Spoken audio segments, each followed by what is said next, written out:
Hello, everybody, and welcome to a Wednesday afternoon here on Kobold Press, where we chat things all koboldy. Speaking of kobolds, we had a shout out to the very handsome kobold behind the desk with the microphone in the pre-show. That's Gyro. That's our new Kobold Chat logo, and that's our little mascot kobold. Yeah, he's great. We love him. He's awesome. And I guess he's here to stay. So, that being said, let's dive right in. I got some announcements. We've got some cool stuff. I imagine you just watched that video that played, the one that Ginny put together for us. As always, Ginny with her creative master mindfulness. But we just dropped Kobold Guide to Monsters, which is a pretty huge deal. At least for a DM, I think it's a huge deal. Because it is a guide to help you mitigate monsters in your campaigns, from how to use them and how to build them. So it's a pretty sweet thing. Thanks. Yeah, flame on. I did. I told my stylist I wanted to look like fire, and I thought she nailed it. So here we are. And you can go get your hands on it right now over at Kobold Press. Go check it out. I'll drop, actually, I think I did, but I'll drop it one more time. There's a link to the store. It's right there, front page of the Kobold Press website. Go check it out, and you can get your hands on it. And it actually has inspired today's chat. So that leads me into what we're actually here to do today, which is talk all things about DMing with Mr. Tarrasque from the great world of YouTube, coming over to Twitch to grace us with his presence again for a second week in a row as we talk about what it's like to be a DM. I think I took I took a note last week out of chat to talk about being a player too. Maybe the last week we'll talk about being a player. Can I do that? I think we're gonna do that. Mr. Tarrasque is frozen. I'm gonna. Oh, are you frozen? Oh, that was talking to you. To me? Yeah. I thought you were talking to the chat. I thought you were frozen. I never know who you're talking to because I do not see the Twitch over on another screen because I don't have enough money to buy another screen, and my laptop will explode if I do two things at the same time. So I thought you were so stoic, y'all. Can we just talk about that GM face? His DM face was so solid, just like not even moving. I just rolled a crit. You were so frozen. I think maybe so. Last week, chat gave us the suggestion of maybe covering like topics about being a player. So I think maybe we'll say that for the last week that you joined us, which will be week 4. Yeah, it'd be awesome. No, I'm 90% dungeon master, and I'm like stuck in that eternal DMing role. 10%. We talked about that, so yeah. I'd love to talk about being a player, but I'd love to be player even more. So yeah. Well, okay, so good, we'll do that. But today we're back to being a DM. Specifically, we talked a lot about DMing last week, and we kind of talked about how you found Kobold Press and specifically your campaign as it moved into the world of Midgard. But this Kobold Guide to Monsters kind of inspired me to want to talk about how do we set, like, as a GM, tone and aesthetic, and the inspiration kind of at the table, the situational and world build inspiration at the table to get your players like on board, right? To like really feel the world so that they can RP, they can be creative and collaborate and bring things to the table. And as a GM I've been GMing for like 12 years or 13 years or something like that. Long. It's been, it was like, I had to think back. I was like, oh, I've been doing it a while. Which means I've had some very successful attempts at that and some not so successful attempts. And so this kind of, I thought, would be our topic today. And we'll just kind of dive in. So, but I guess before we do, you should introduce yourself, just in case somebody pops into chat that may not know who you are. I am Mr. Tarrasque, like you said. I always say Tarrasque. You always say Tarrasque. No, I always say Tarrasque. I'm Mr. Tarrasque, and I always introduce myself as the go-to YouTube channel for people who are interested in third-party Dungeons and Dragons, especially third-party Dungeons and Dragons 5th edition content. So I only have a small collection of official stuff, which is right here, and like these two aren't even official. Like only 4, 5, or 6 are official, and all the rest of them, like 150 modules. I counted them. They're around Wow. 150 books and modules and everything physical, not counting the digital ones. I have them in my collection. I talk about them, I review them, and I just tell people how great they are, because there is so much talent out there. Like people who are creating like enormously good stuff for fifth edition, and it's just awesome, and it needs to be seen, and that's what I do. Mostly reviews, but I always also talk about like the best races to play or the best classes to play from these resources. So yeah, that's what I do. That's amazing. And we need more like you who just want to talk about how awesome we are. We need that. And I love your stuff. Like I've been trolling your videos, I guess you could say. I guess I'm not really a troll if I'm just sitting there watching and not doing any troll like things. But I sit there anyways and watch your videos, and I quite enjoy them. And you have a lot of really interesting takes on things. You bring a lot of energy to the table. So I imagine in all the campaigns that you've like run and played, there has been one that was special. That the chemistry at the table and the way that you helped build the world for your players to be in, and everything was just kind of right about it. Do you have one of those? Well, if you ask that question, something that immediately pops up is like last week I talked about telling my girlfriend to play D&D and then dragging her best friend into D&D as well, right? Which is many years ago, and they started playing D&D with me together with some other people. But I made the campaign revolve around those two characters, like they were the main cast. And the special thing about that, I see a lot of YouTubers talk about do not like some players think they are the main character and all the other people in the party are like the extras, but that does not need to be a bad thing. I mean, you could be the Aragorn to somebody's Frodo, right? I mean, yeah, for that's sure. a What a cool great thing to be. the perfect Yeah. the perfect comparison for that. I made the campaign revolve around them, and they became like these two female very well-known adventurers who were being called the Sisters of Gold. That was their nickname, and they were the sisters. They weren't real sisters, but people called them the Sisters of Gold. And up to this day, and I mean that's a long time. It's more than 10 years ago that we played that campaign, and up until this day, they still refer to themselves as the Sisters of Gold every now and then.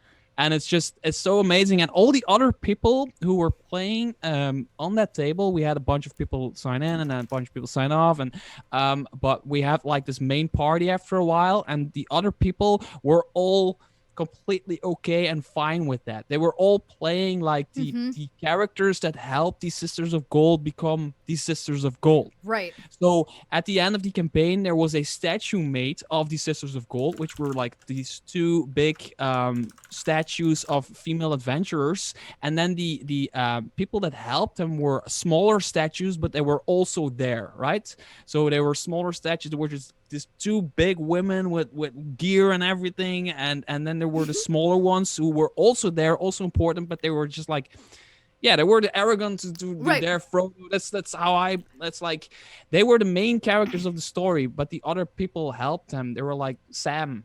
Right. Yeah, you wouldn't have been able to do it like like the rest of them. And that's so great. Like people were it's still up to this point one of my favorite campaigns I ever played, and I don't even really know anymore what it was about, the campaign itself. Like it was just a bunch of adventurers, and it was this big thing going on which was bigger than themselves. But yeah, still every now and then they're like, yeah, we are the Sisters of Gold, and we decide where to go, and yeah, it's just really really cool. And yeah, that's awesome. Yeah, they're still best friends and everything, so it's really really cool. So do you run most of your games in like a fantasy setting, or have you like punched through and done something, obscure, or done like horror fantasy or something specific? I've always been playing like in the standard 5th edition vibe of things. I've never been really into Faerun or Forgotten Realms. Like lore wise, I'm often run adventures that come from there, but lore wise and everything, I do not know a lot about that stuff, because I don't know why. I always play my own homebrew stuff because then I can make stuff up, and that's really cool for me. That's how it also happens, you can also do that with Faerun, of course, but I mean with your own homebrew. But I've went to like the carnival horror Oh, okay. uh, Yeah, uh, yeah. sides. And the thing with horror for me is I said this on my channel a few times. I do not like to be on the receiving end of it. I do not watch horror. I do not want to hear about horror, and I most certainly don't want to play horror as a player, especially if there's children in there with white, like female girls, like small girls with a doll and a white dress singing songs or something like that. It's, mommy, nope, nope.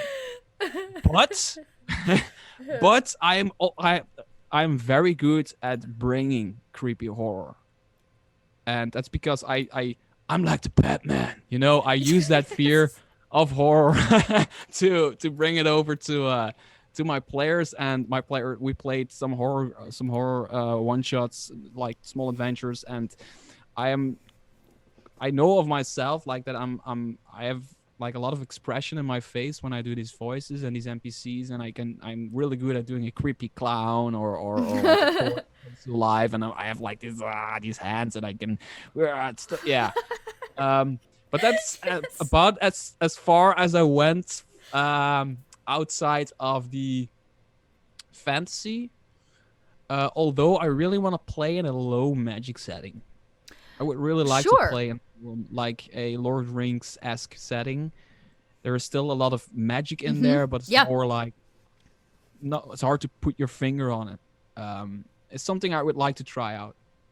Yeah, low fantasy is one I've found actually a lot having played a lot of D&D and then started branching out into, other RPGs, and I found low fantasy really suited my needs for a while. And getting my fantasy in there, but it didn't have to be like extravagant in any way. I could tell these really Mhm. like down to earth, raw stories with my players inside of these kind of low fantasy worlds that for some reason, not that they didn't. Like I've had some crazy, amazing things happen in a high fantasy setting. You know what I mean? That's been dramatic and Mhm. beautiful and all of the above. But there's something about a low fantasy setting that really raises the stakes, right? It's Yeah, not. because If I'm in the desert, I can't just make water as a druid yeah, in a yeah, high fantasy setting, right? Like I'm gonna have to rethink the situation like hardcore.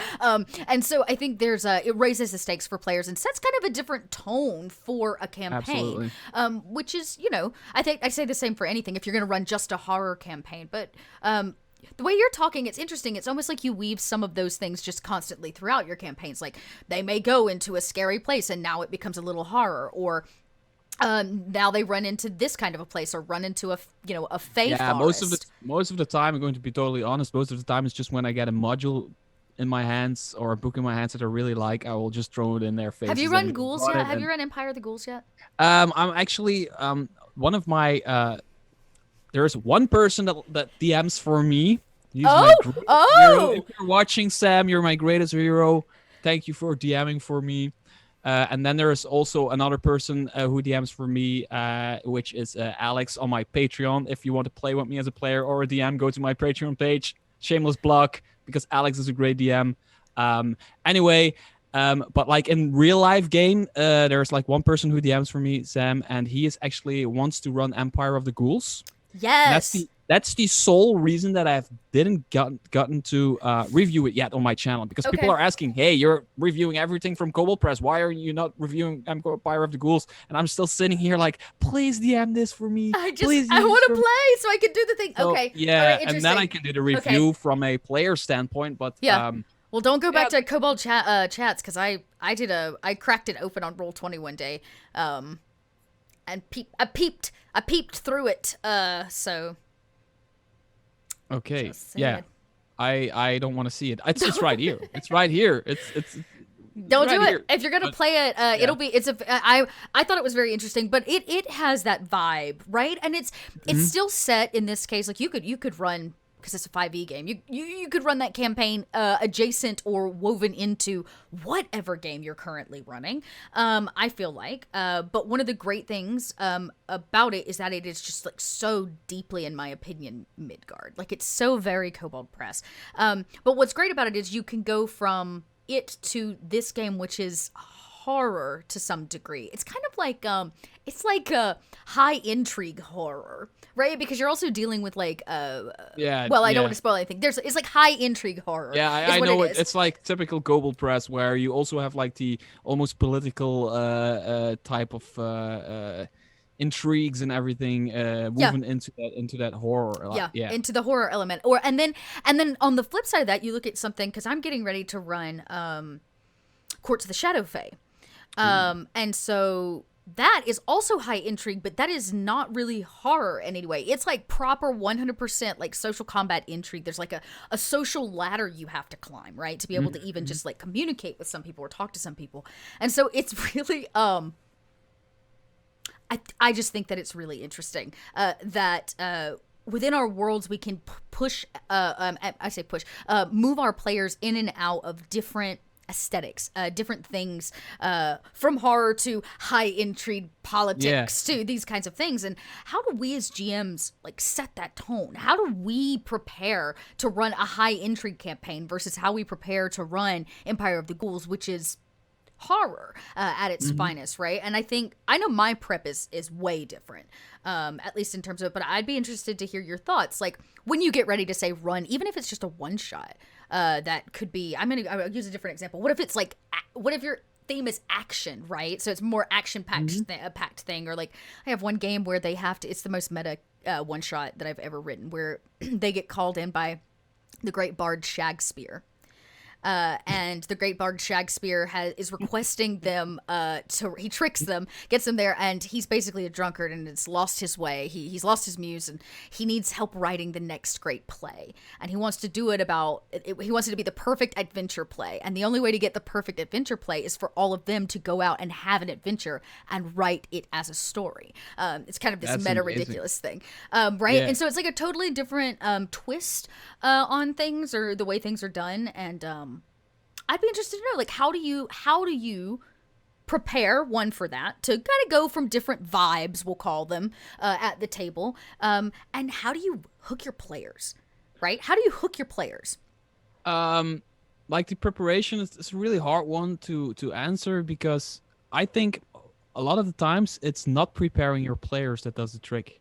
I know that sounds really ridiculous and cheesy, but if your players do not know that a carnival horror thing is coming up, and then suddenly this carnival comes to town, and they're like, oh, this carnival comes to town, and then all like weird stuff starts.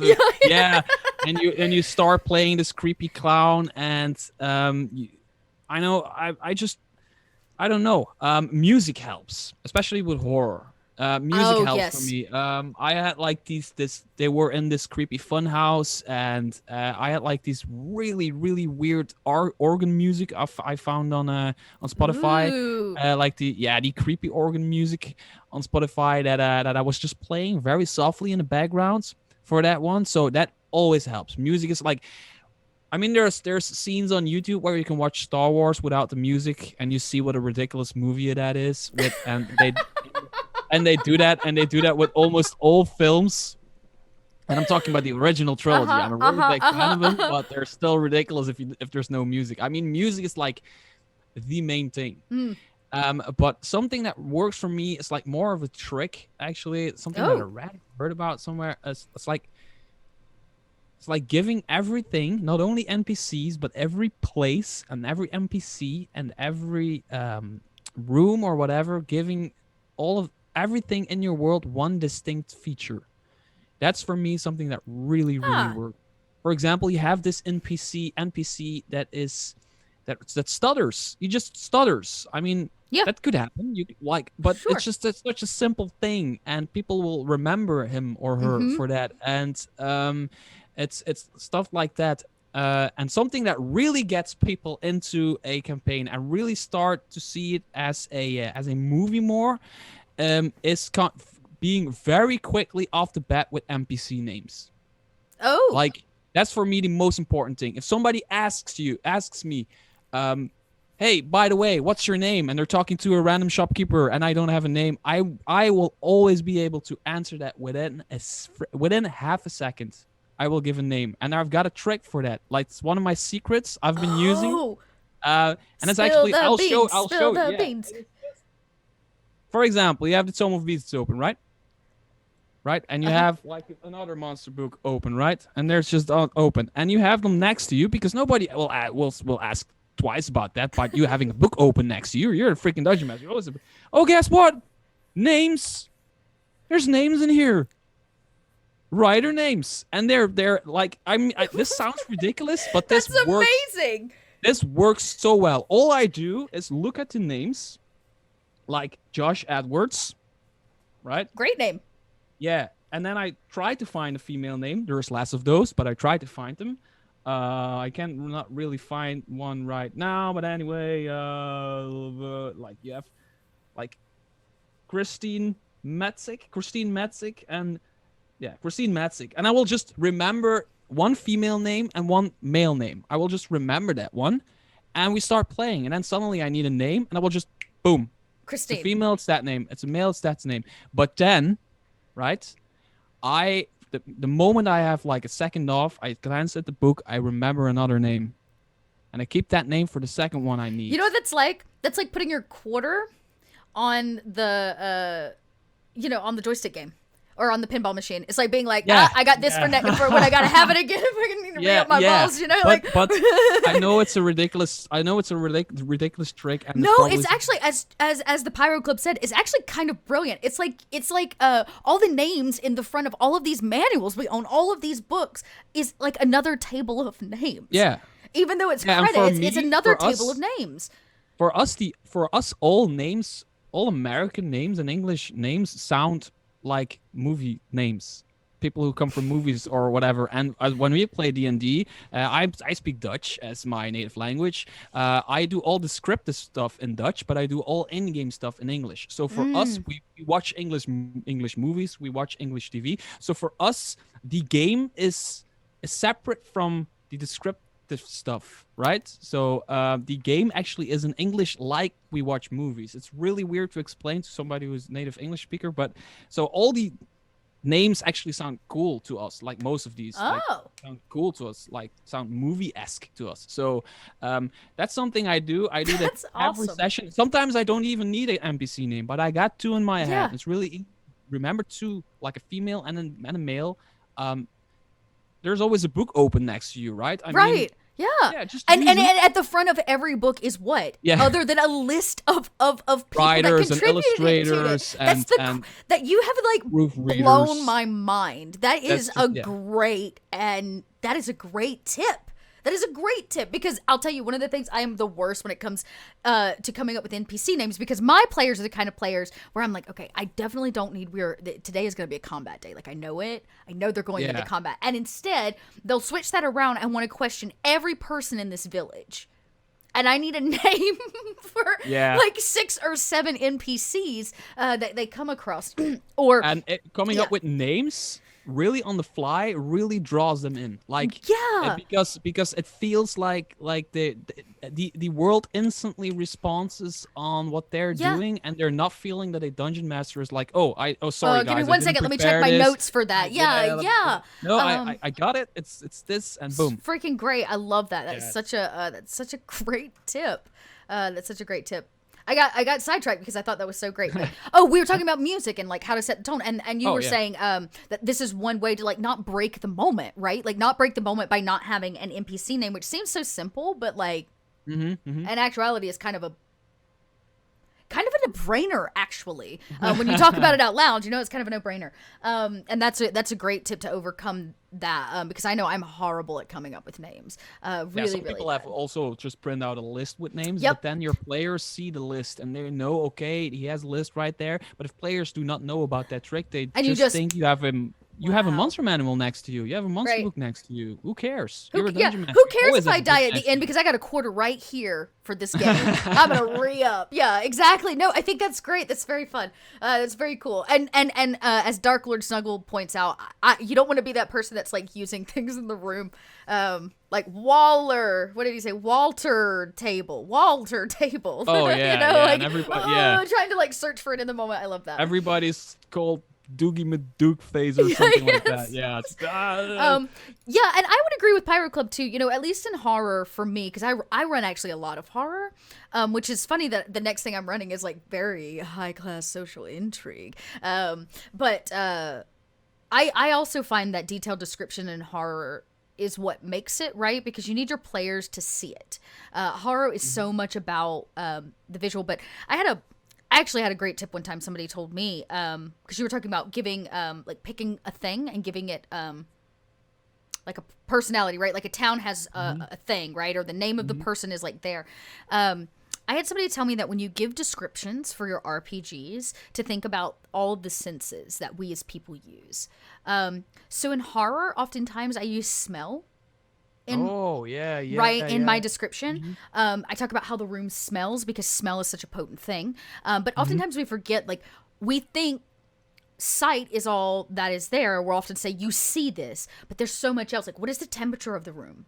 Is it hot or is it cold? Do you smell something strange? Because sometimes their perception check may be for smell, not for sight, right? Because we have multiple perceptions, multiple senses. Of course, sight and hearing are always the easiest, but is the atmosphere different?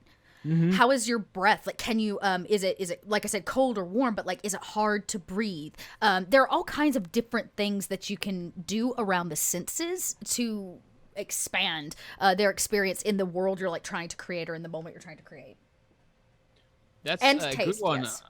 That's a good one. I always do that when they go in the dungeon and underground. I describe it as like the air is so filthy and dusty here that you feel it in your throat, right? You're doing like you feel it in your throat that it's so dry here, or like that gust of wind that comes from a door that hasn't been opened for ages. You open it and then there comes a slight gust of wind, very cold gust of wind. Those are really important things to do, other than just saying you open a door and that's it. That's the thing. The hallway, one of the things I like to do with dungeons, specifically, especially if they're going underground, right? Like if you're going into the Underdark, or if you're going into like something underground, and this is so relevant to Empire of the Ghouls.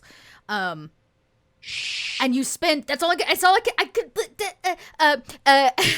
but you go under for a while, right? You go under the ground. Maybe you go into this dungeon that hasn't been, this crypt that hasn't been creeped open, and let's talk about this. And you and your party, and the amount of time it takes you to get through this dungeon, take how many long rests? I as a GM want to do the math on that, right? Like, let's say you take 4 long rests. A long rest is 8 hours. Yeah, that's 4 8, days. 16, 24, 32. 32. That means you spent 32 hours in this place. You have not had fresh air in 32 hours. Which, in the dungeon piece, is not important. It's not important until you get out the other side. Wait, but isn't, like, you're only counting the long rest? The long rest hours. It could be longer than that. Yeah, because you cannot do 2 long rests in back one to day. back. Yeah, so you would have to do at least 4 days alone. Yeah. In this dungeon. So even more than that, right? And then you end up coming out the other side of this crypt or this dungeon to have fresh air for the first time. Yeah, and you're like, right? Like that moment of just like, oh, that's what it feels like to breathe real oxygen and not like dead body crusties. You know what I mean? Like that's the kind of experience where you can give your players kind of this tangible thing. And I think oftentimes GMs can make that mistake of telling their players how they feel in a moment instead of setting them up to feel how they feel based on the stimuli that is around them. I actually had sorry. Go ahead. No, that was it. I actually had a great encounter, which sadly got a player character killed this week in my party, but with a shadow creature, right? Oh. Basically, they walked into like a temple, and I started describing this temple as this small thing with a bunch of benches and an altar in front, right? And it's abandoned. There hasn't been anybody there. I did all the talk and everything, but then I said there was this one in the roof, in this dome-shaped roof with all kinds of paintings. There's only one window, and there's a beam of light coming in. And while you walk through this temple, you you cast your own shadow very beautifully on the left side of the wall. And then they were all like, they were feeling that, yeah, you got this one ray of sunlight coming up, and then there's this one shadow. Everybody's casting this beautiful shadow of themselves, and they saw that as a very cool environmental thing, just to get like really into the vibe of that church. But then they tried to go into the dungeon, which is beneath the church, and then one of the players, the last players who tried to go in, that person's shadow came to life and attacked that person, right? So I set it up to be like this beautiful environmental thing. Yes. But then it was actually, so it wasn't just me saying, oh, by the way, you get attacked by your shadow. No, it was me saying there is a beautiful shadow. Then we did a puzzle, an entire puzzle for them to find the dungeon. And then a shadow, which I talked about before the puzzle, attacked them, which was like a really great, like a segue into that encounter, I thought. And sadly, it killed the player, but it was a really cool encounter. And I have a feeling my players actually loved it, although somebody died. They really loved it. So yeah. Well, that says something in and itself, because the retiring of any character is difficult. Yeah. Right. I have the hardest time. It's so hard. It can be so hard. But when it's done with care and with some kind of, in this case, what you described as like, it was this beautiful thing that eventually kind of came to life, it can actually be rather impactful. It can be in different ways, but no, I think that's very cool. Yeah, descriptions are one of those things where I struggle. What do I read out of a module versus what do I come up with? And I think for me, it always really depends on the thing. I find that when I read campaign modules, and I read the provided text, because you often get a lot of provided text, which is there. Y'all, let me just say, there ain't nothing wrong with provided text. It is very helpful. And as any GM, I started reading a lot more than I read now. But it's always the pieces that stand out to me. The ones that I like read off the page that hit me in the chest are usually the ones that I'm like, I either need to use a part of this in my own description, or I need to know why this was so impactful. And I'll give a prime example. For a totally different campaign. So I've been running Coriolis for a while, a little sci-fi game or whatever, and there's a lot of text there because it's free league. And it's all great and I love it, but I'm not going to read as much as they provide. And so I was reading one thing, and it was very political, and this whole thing, and my characters were involved in it, and they were being honored at a banquet that none of them wanted to be at. What they didn't know is that they were being set up to become these like poster children for propaganda for the homogeny. And so I actually was like going through the campaign. That's kind of how it was set up. And then I read this news broadcaster, or the like host of the ball, the speech she gives, where they're all standing on stage and they think they're being honored, and she turns them into this like iconic children of propaganda and blah blah blah blah blah. And it was so impactful as I read it on the page that I was like, I can't not read this piece. And there was just something about the way it was written. It was first person because it was a speech this person was giving. And so that became that one thing that I like grasped onto out of that module and presented. And so I think sometimes, you just kind of have to find those things that help you build the world and make it really rich. You kind of mentioned that earlier. Like, how do you make it really, really rich so that your players buy into it, lean in at that perfect moment where you want them to lean in, right? Yeah. And when I finally delivered the speech this woman gave, their faces, I knew it was the right choice, right? Because they were angry and appalled, and like all at the same time when they realized that they had been used as this piece of propaganda now. And it was just, and it pushed one of my players to make what I think is going to be one of the most important choices they've made in like 60 sessions. Yeah, and it's actually, but like credit is on you for, I mean, it's probably not the speech that was that powerful. It's probably you building the entire campaign up to that point of that speech that really, right. But even that is a setup of like, how do you make them buy in, right? You need your characters to like bite. They got to bite, and they've got to be along for the ride to get to that nugget moment, that we like set up, that moment where they go through a portal to Midgard, right? Right? Or they how do we get them to bite and to go along, to lean, what I call the lean in? How do I get my players at the table to lean in? Where they what is the name? What is their name? Right? That lean in moment where they're going. And you don't want to miss it. You can't miss that moment with them. You have to have that name ready. You have to have that location ready. You have to have that speech ready. Yeah. And so it's just Awesome. yeah. So anyways, I just thought that was very it's been interesting talking with you about like GMing out loud, because there's always the basic GM questions we can take of like, how do you prepare, how do you do these things, but building, and even in a homebrew, and maybe we could talk a little bit about homebrew, even in homebrew, there is so much I think as the GM that we want to give our players and we want them to experience, and it's about how do we give that to them, how do we give it to them in a way in which they can still collaborate and still join us, but that they are so invested.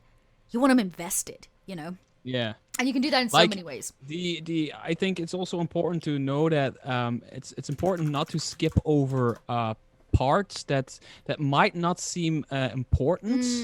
Like, I mean, you can really take your time to build a moment, even if it's just a stupid short rest or Yes. whatever. You can really build that as a dungeon master and make like an almost like team building activity out of it, something like that. Like if somebody casts, I don't know, if somebody casts Song of Rests, that person can go like, I cast Song of Rest. Everybody gets a d6 extra for the short rest. Or you as a dungeon master can like describe that person sitting on a rock, taking their loot out, just biting one more bite from their sandwich you're eating, drinking just a little bit of wine, and then they strum the most beautiful chords on a lute you have ever heard. It just goes through the entire dungeon and it echoes, and it's just like a person playing saxophone in a subway, like that kind of perfect sounding instrument. He strums it a few times, starts singing in this perfectly pitched voice, and you feel so perfectly well rested from just sitting on your butt for 15 minutes. You feel so well rested that you can roll your extra d6, and that's a completely different way from taking a short rest than it is just saying, yeah, roll an extra d6. And I think it's really important to take those parts and Yes. like, for example, one of, like, subjectively speaking, one of the greatest movies ever made is Jurassic Park. Even if it's not your style, like the pacing of it, Yes. like it is The pacing just, and I mean, structure is yeah, it is just perfect. It builds up to these, like this dude sits on the floor, he sees these dinos walk in herds, and he's like, they move in herds. Like he just found out that Like, that yeah, his type of mind was- dinosaur moves in freaking herds. Yep. I don't know. The director, like Steven Spielberg, came up with like this person cares that much about something that seems so ridiculous to other people. Yeah. And that's why it's really important to kind of like everybody their moment and like really build on that. And Yes. and it's hard to put your finger on pacing and, Yes. and like what you say, the leaning in moment, which is a really beautiful term to describe it.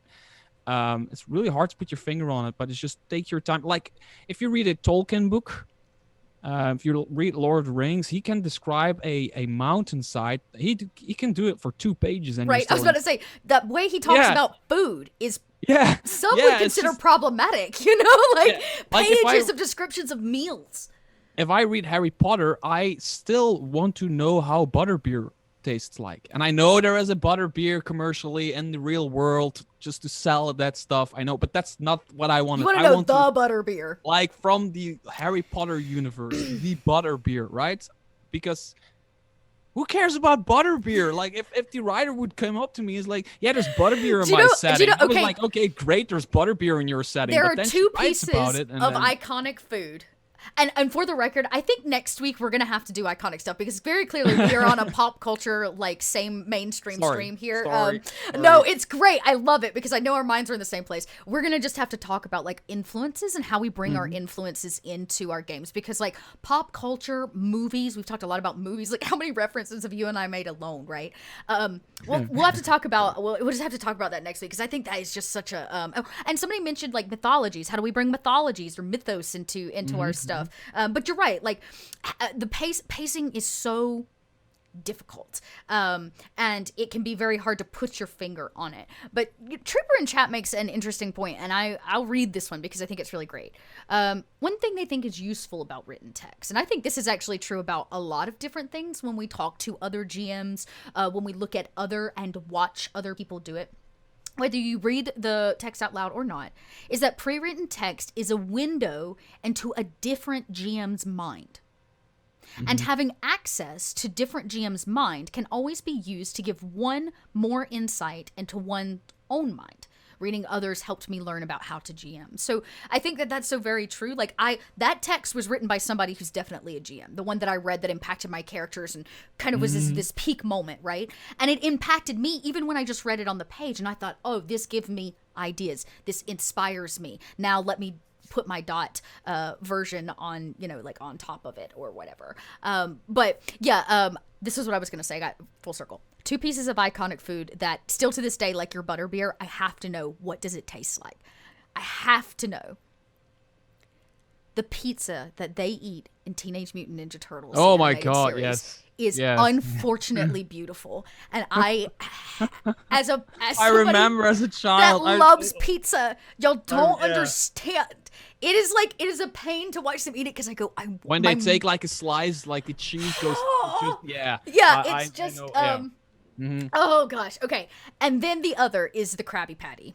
There is something about the Krabby Patty from SpongeBob SquarePants that is so perfect. Yeah, it is the ideal burger. Sorry, I didn't know the English word for that. We call it it's the Krabby Patty. But the burger that SpongeBob makes is always so. It's called crab burger in Dutch. Oh, crab burger. Okay. Yeah.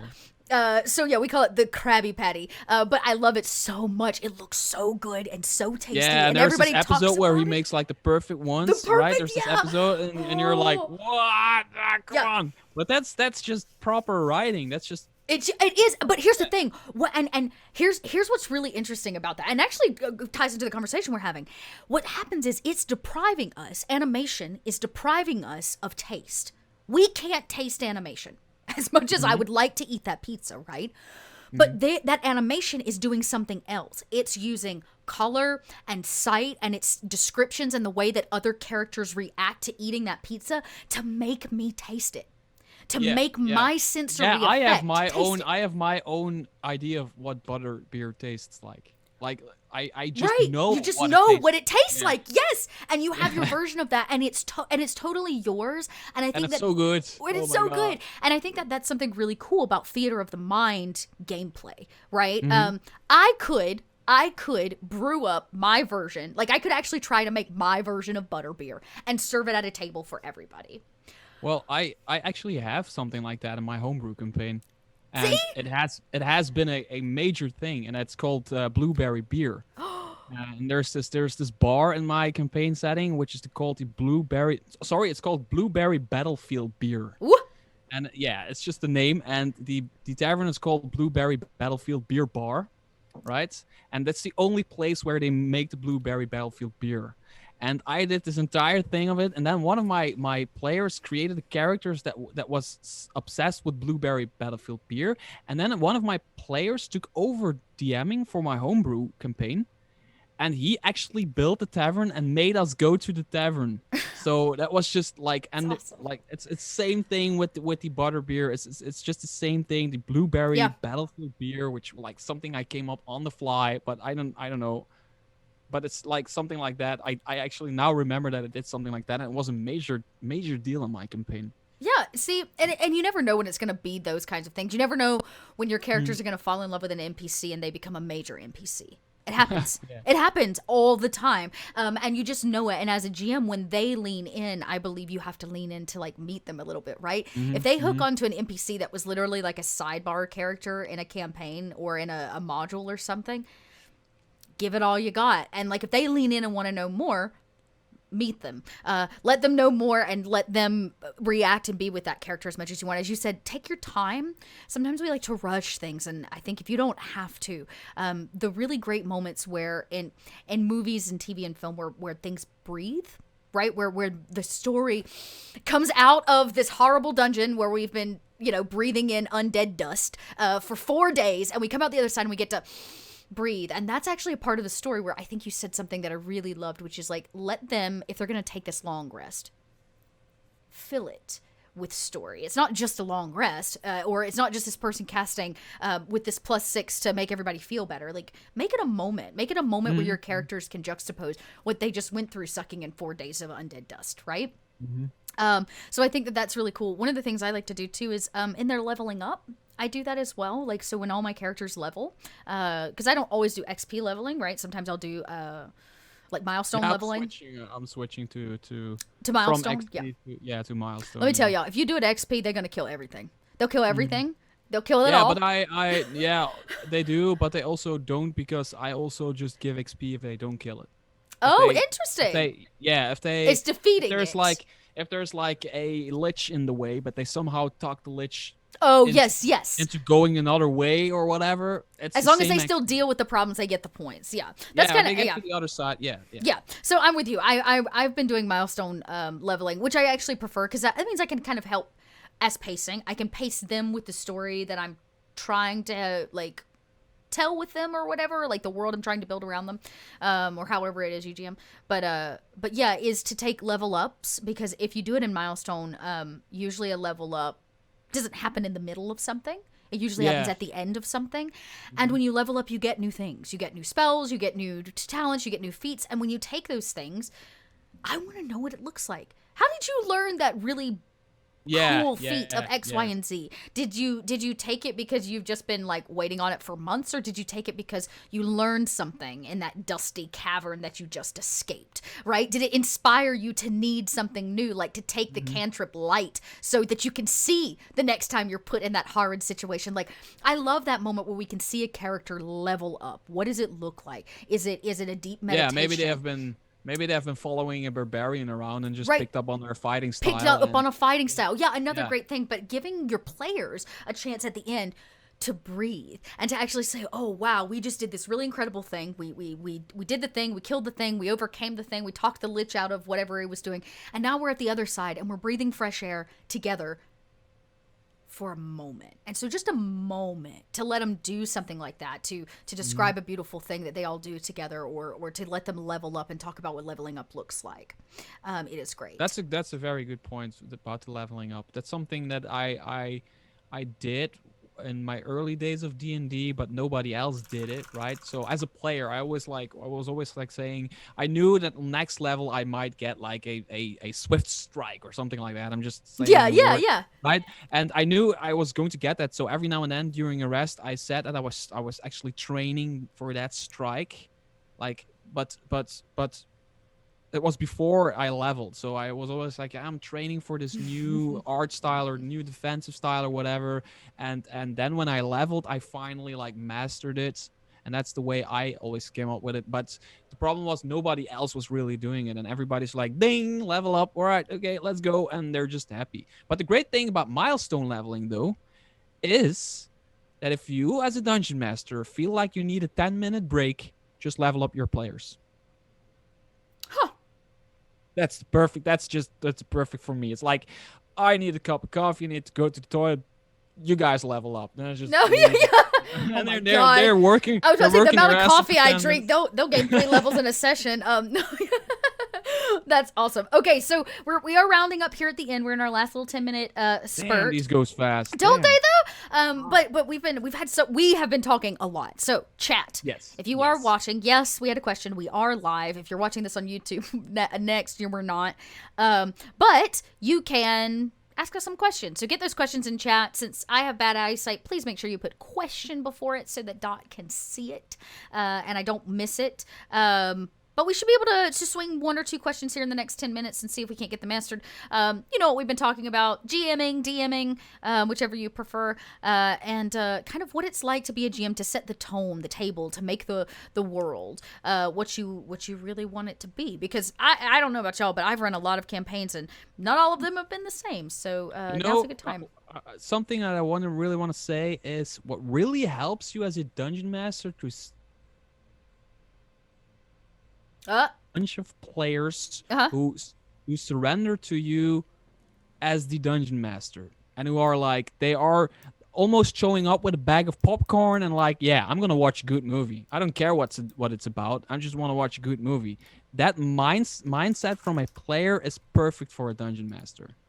Like, just surrendering yourself to like, if my dungeon master wants to run horror, then we're doing horror because he's probably comfortable with doing horror, so he's going to have a lot of fun, which means I'm going to have a lot of fun. So that's actually something I think is really important from a player perspective, to just show up with an open mind and just watch a good movie and be the character in that movie. Yeah.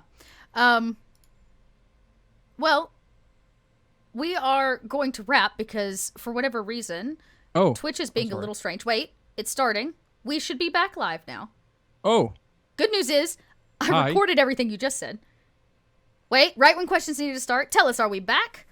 Tell us, are we back? Looks like I was Streamlabs had a hiccup and decided it needed to reboot everything. But I think we're good. We are back. We are back. Yes, wonderful. We still are going to take questions. So if you missed a little bit, don't worry. I recorded it, which means the fresh copy is going to head over to YouTube without the crash. But yes, I'm glad to know we're back. somebody needs to edit that. Edit it. Oh, don't worry. The clean version that I got with all of your words is going to go over to YouTube. We'll just have a little strange version here on Twitch for a bit, but we should be back. So we are going to take questions. Do we have any come through? Questions? Yes. When you homebrew a new PC character, race, or magic weapon, how can you determine if the character or the item is too powerful or just right?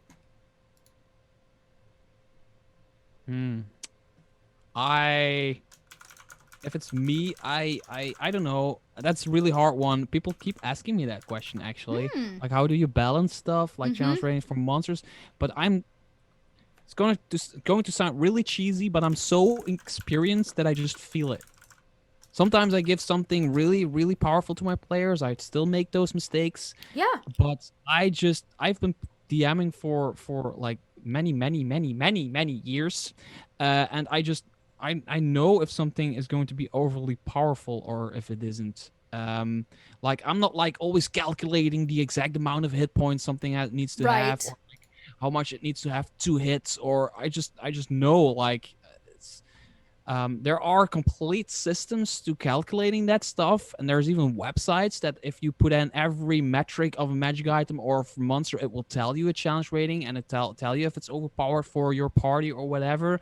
But I'm not the kind of dungeon master that really goes into those meta calculating kind of stuff. Yes. I just give it to my players and then go with it. And if I think like I made a really weird, stupid mistake, then well, my players are kind of overpowered, but they will also meet more powerful foes for so yeah. Okay. Because like I said last time, my players are and Midgard are level 15 right now, and they're destroying challenge rating 20, 27, 28. Well, yeah, right, because it's only one of them. I always tell people, I was like, yes, Yeah, we set this yeah. challenge rating, but there's 4 of them. Yeah. There's 4 of you to my one massive dragon, my gold dragon or whatever, you know. Okay, so it's a hard one. I think I don't particularly like a lot of combat. I really save my combats to be epic, right? Like, I save them to be these moments where when we have combat, they hold great weight, which means oftentimes I go in knowing that what they're going to fight far outweighs them, because I know that, or outpowers them, because I know my players are going to outsmart me. Like, I expect that they're going to trick me, I say trick me. They're going to trick the bad guy or the NPC, or they're going to outsmart this horde of goblins or whatever I've got planned, because I always give my players the benefit of the doubt, because they always do. They always come through and overcome. And so I think for me, I always go way over. Like, I will repeat, I've never had an encounter where I over prepared, meaning I had like monsters or creatures that like were way over them, and my players didn't actually come out the other side. Sometimes we might lose one PC, right? NPC. But I've never had a TPK in an extended campaign. How about that? I've never had a TPK in an extended campaign. In a one shot, yes. But I've never had one where like a player will die here or a player will die there, and maybe that's just the luck of the draw for me. But in terms of as a GM, I've never actually killed off a whole party at like one time in an extended campaign. Well, it's really hard to do that in 5th edition. It's very hard, right? Killing an entire party, then you know your encounter was overpowered. Yep. If you kill an entire, or just like you rolled 7 crits in a row, then of course I can understand. But yeah, for magic items, because the question person asking the question also asked about magic items. For magic items, is just for me the main thing is if you give a magic item a feature, also give it a negative one. Yep. It's really as It's simple as that. simple. Yep. It has to Yeah. have a drawback. Or I find with magic items, I build my magic items around my players. So it's less about my players trying to mitigate the world around them. Right? Mm-hmm. So for example, if I give them a magic item that like dispels all major magic spells on, cast on items or something like that. Like it dispels stuff. I was like, okay, so that actually affects the outside world, and they're going to use that to their advantage in every way possible every time they get. Versus me creating a magic item that's specific to a character that's been created by a player. Now that player is not only going to use, or that character is not only going to use the item because it's so specific to them, but it's not about trying to mitigate the outside world. It's a personal thing, and how it's built and why it's built. Yeah. Yeah. But I love that too. There's a balance. Everything has a yin and a yang. If it has a positive, it also has to have a negative. Yeah. Last question, just because we are a little short on time. You said someone died. Their character at least died in the campaign. How do you handle that? Did you stop the session there? We did stop the session, but because it was time to stop the session. Okay. But how do I handle? I try to make a moment out of it, even if it's just a small moment. The barbarian, there was a male barbarian, played by a female player who was really playing a stereotypical Conan the Barbarian type of Aquaman type of person, and like really putting it on there, like that he's like this masculine half naked dude, super attractive, and he was always like the light of the party, and he was always thinking things through, although he was a barbarian and everything. And I just kind of, when he went down and when he died and when the shadows were eating his soul, I tried to repeat who that character was for the party and in the story. Yes. Like just before their soul travels to an afterlife or whatever happens in your campaign when somebody dies. I'm just like, yeah, this is the moment that we say goodbye. Of course, I do it in Dutch, which is more natural, but this is the moment we say goodbye to Archer, who was, of course, the shield that guarded all of you through these difficult encounters, the person that was rowing the boat while you were out on the water, the person making jokes when you were talking to the king. And yeah, I try to repeat all that stuff. And then most of the time when I do it right, it becomes like really quiet at the table.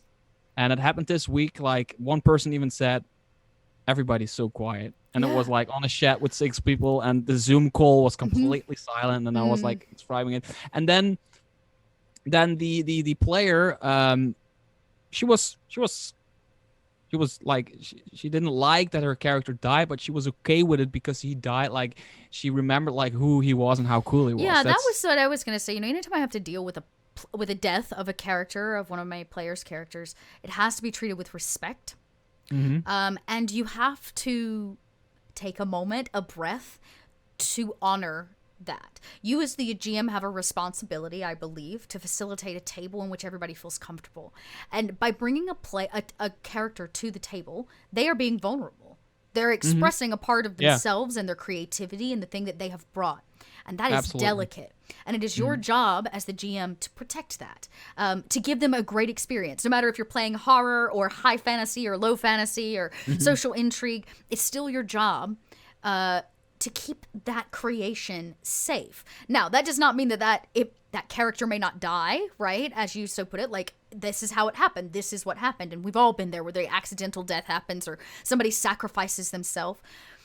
But you as the GM have a responsibility to be the person that has to write the eulogy. You have to be the person that gives the speech, right? That last moment of what happens, that gives the description. And you really need to dig into your own feelings for that one, because you also have been traveling with that character for a long time, although you were an outsider and just looking at the party from above. You've been the one who was watching the movie as a dungeon master, which is really, really weird, because as a dungeon master, you are watching the characters from afar. It's actually the place of, I say it's the place of the director, but that's not really it either. You're kind of like a mix between the director and the audience. Yeah, it's really weird, but like the way it makes you feel if that character dies, if you bring that feeling to the table, people will feel that, and people will automatically pick up on that, and like most of the time, and it's just just great. I mean, this barbarian archer, he died from a freaking shadow who backstabbed him, which is really shitty way to die. Yeah. But no, he actually, well, he died. The shadow backstabbed somebody else, and he came in for the rescue and then died because his own shadow backstabbed him. Anyway, yeah, that's the way I try to deal with it, which is, and I think that's you beautiful. learn it while you go. Yeah, and it does. You just have to be like, you have to recognize that if they are coming to the table, giving this thing to the table that they've made and created and poured all their love and heart and soul into, and they're about to be vulnerable and open up, when that book closes, that thing perishes, you have to give it back to them, and you want to give it back to them with as much love and respect as they brought, and vulnerability as they brought. And so, as you pointed out, I think how you handled that's beautiful. You give them this big out, right? This moment at the end where their death is meaningful. That character, it doesn't have to be huge per se. I mean, it can be like a small thing that happened in a big world, but that's the reality of it. But that's the reality of death in actuality. Wow. Yeah. Because if I die tomorrow, then, well, I'm just a peck of dust in a galaxy. It's the smallness, it's the reality, and that's what makes it cool. And I always see character death as like the first character death in Lord of the Rings, which is Boromir. Who dies from all those arrows.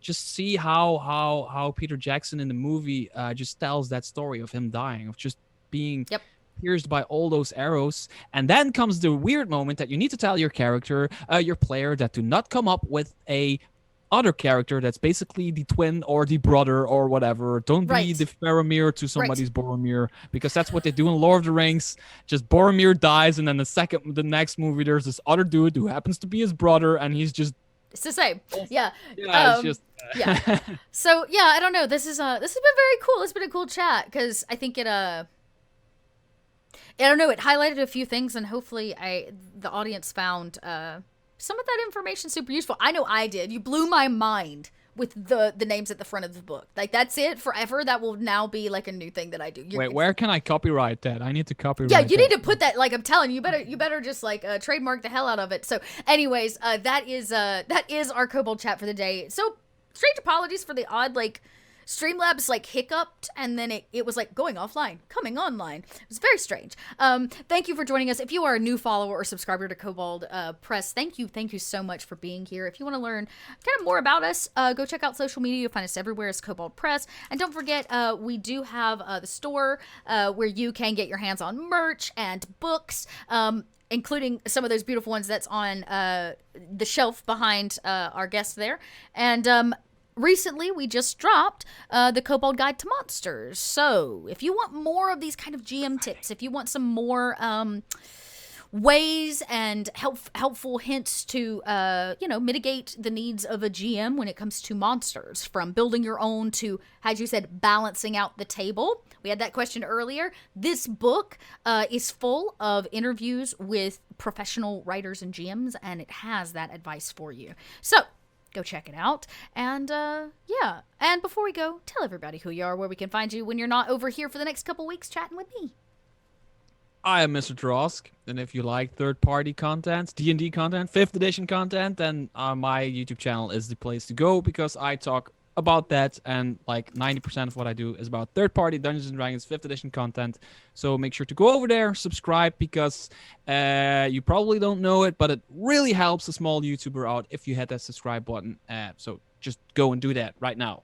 I'll wait. I'll just sit here and wait until you do that, and then come back to the chat and say you're done. I was gonna say right there. There's a YouTube link just on the other side of this here Kobold Press mug. You can go check out his content, and I highly suggest that you do, especially if you're wanting to know more about Kobold Press's product. You do a lot of reviewing of our stuff, so don't ruin anything for yourself.